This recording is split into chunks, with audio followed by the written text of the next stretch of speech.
Di video kali ini, INI Movie akan membahas sebuah film yang berjudul Troll. Menurut kisah cerita dongeng, troll merupakan makhluk mitologi yang tercipta dari tumpukan batu dan juga tanah. Nah, di film ini kita akan diperlihatkan bagaimana sosok makhluk troll muncul di kehidupan nyata. Tapi sebelum kita ke alur ceritanya, INI Movie mau ingetin dulu kalau konten ini berisi full spoiler. Jangan lupa untuk like, komen, subscribe, dan nyalakan loncengnya. Di sebuah gunung batu Norwegia, terlihatlah seorang anak perempuan bernama Nora yang sedang mendaki gunung bersama ayahnya.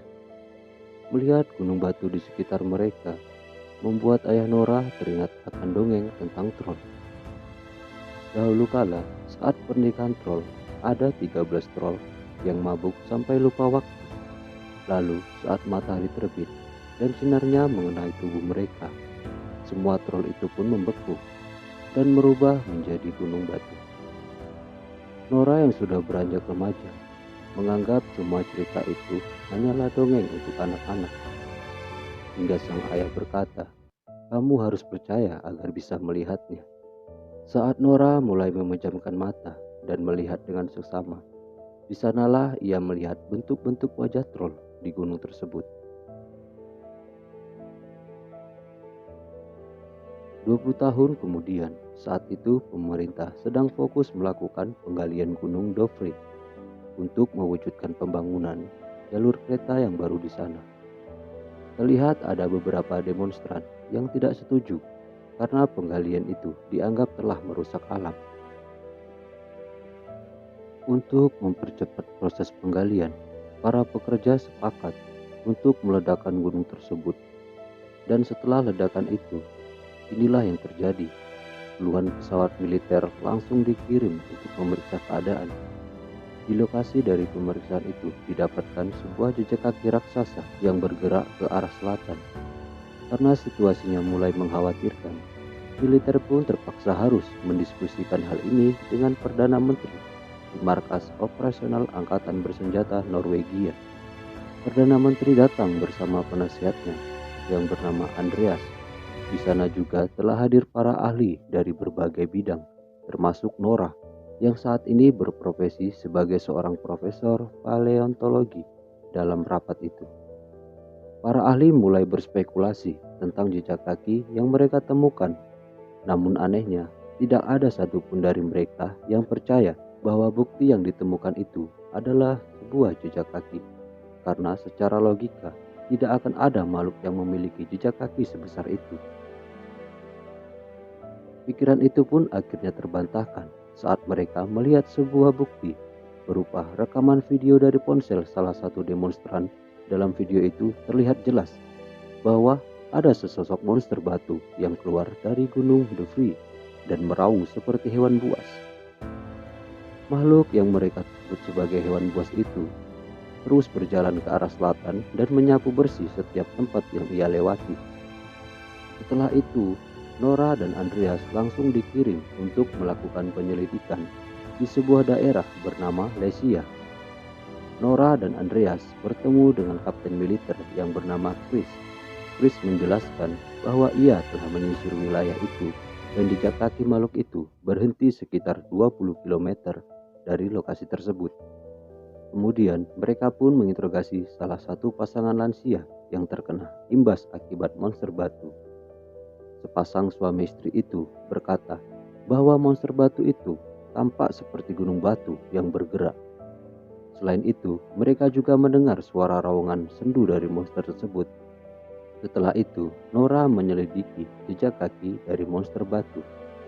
Sayangnya, tidak menemukan tanda-tanda genetik apapun selain adanya batu dan juga tanah. Hal ini pun membuat Nora teringat akan dongeng troll yang sering diceritakan oleh ayahnya dahulu. Meskipun Nora tidak ingin mempercayai dongeng anak kecil, namun sebuah bukti seolah-olah mengarah pada satu makhluk, yaitu troll. Alhasil, Nora, Andreas, dan Chris akhirnya berangkat ke rumah ayah Nora. Sudah lama ayah Nora mengalami gangguan jiwa.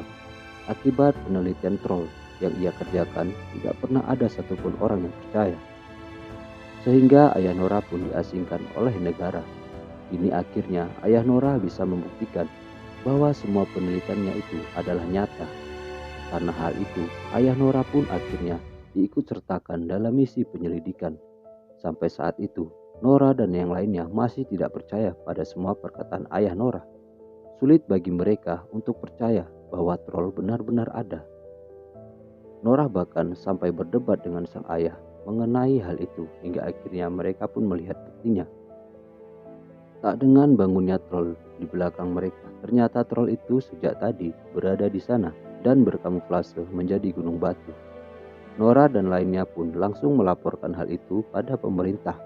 Pemerintah tentu saja tidak percaya saat ayah Nora berkata bahwa monster itu adalah troll.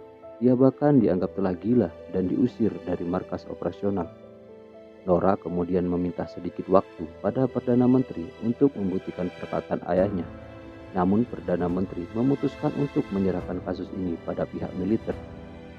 Ayah Nora sangat menyayangkan keputusan yang diambil oleh Perdana Menteri. Ia merasa troll itu hanyalah kesepian dan kebingungan. Mereka bisa saja mengambil jalan kekerasan untuk mengusir troll. Namun ia yakin alam akan melawan. Mendengar hal itu, Nora pun akhirnya menuruti perkataan sang ayah. Sehingga mereka pun ikut dengan militer dalam penyerangan malam ini. Singkat cerita, penyerangan pun akhirnya dimulai. Pihak militer mulai menembaki troll dan berbagai senjata yang mereka miliki.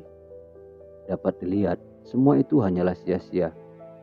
Karena troll adalah batu yang tidak bisa ditembus oleh senjata apapun. Yang ada, setiap serangan yang mereka lakukan hanya membuat troll itu semakin marah. Setelah itu, troll pun membalas serangan mereka dan membunuh begitu banyak pasukan militer. Ia bahkan menelan satu prajurit yang saat itu sedang terluka. Jika terus seperti ini, mereka semua akan mati. Ayah Nora pun nekat menyapa troll itu dan berusaha menenangkannya. Namun, saat troll mulai tenang, seseorang malah menyerangnya dari belakang. Sehingga troll itu pun marah dan menghempas ayah Nora.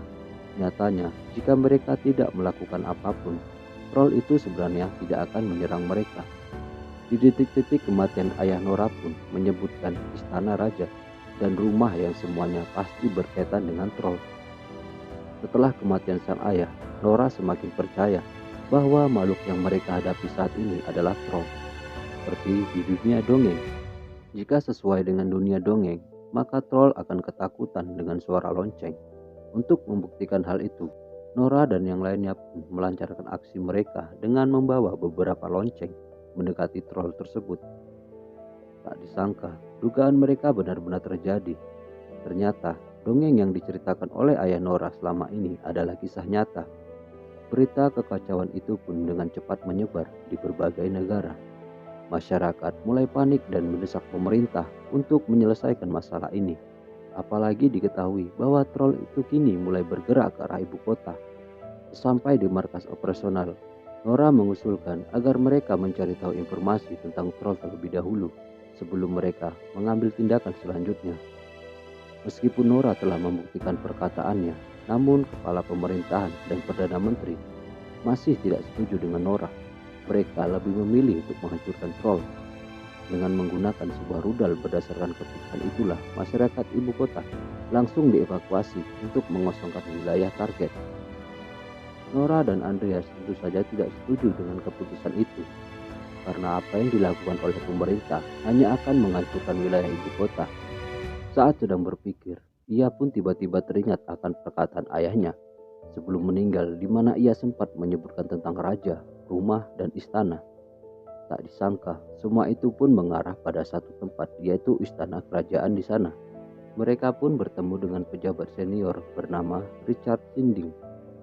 Nama Richard Sinding beberapa kali disebut dalam buku harian ayahnya, sehingga Nora pun berpikir, Richard mungkin mengetahui sesuatu terkait semua ini. Sesampainya di istana kerajaan, Richard pun menunjukkan sebuah terowongan tersembunyi. Tak disangka, istana kerajaan Norwegia ternyata dibangun di atas kerajaan troll. Demi pembangunan itu, mereka bahkan rela membantai semua keluarga troll. Hingga tersisalah satu keturunan raja, yaitu troll yang sekarang mengamuk di luar sana.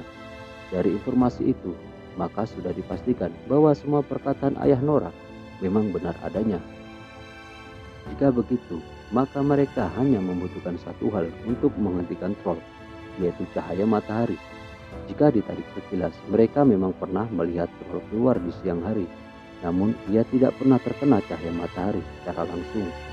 Dengan cepat, Nora dan Andreas bergegas menuju ibu kota untuk menghentikan pengeboman. Nora juga meminta bantuan Kapten Chris untuk membantu mereka sementara. Andreas menghubungi rekannya untuk meretas sistem markas operasional. Sesuai rencana, mereka pun berhasil menggagalkan pengeboman yang akan dilakukan oleh pemerintah di waktu yang sama. Sesuai rencana, mereka pun berhasil menggagalkan pengeboman yang akan dilakukan oleh pemerintah. Di waktu yang sama, terlihatlah Nora dan Andreas yang membawa kerangka kepala troll, kemudian memancing troll itu ke lokasi yang sudah ditentukan oleh Kapten Chris. Sesampai di sana, Kapten Chris menyalakan beberapa lampu penerangan, membuat troll itu pun kesakitan. Bukan ini yang ia inginkan, ia benar-benar tidak tega mendengar raungan kesakitan dari troll tersebut. Nora pun menangis dan berteriak meminta troll itu untuk pergi dan kembali ke gunung. Namun di saat itulah matahari mulai terbit dan membuat troll itu terbakar dan berubah menjadi batu. Bukit batu itu kemudian diberi nama Bukit Tobias, sesuai dengan nama ayah Nora. Jadi itulah keseluruhan dari alur cerita film. Semoga teman-teman dapat mengerti dengan alur cerita kali ini. Dan sampai jumpa di alur cerita film-film berikutnya.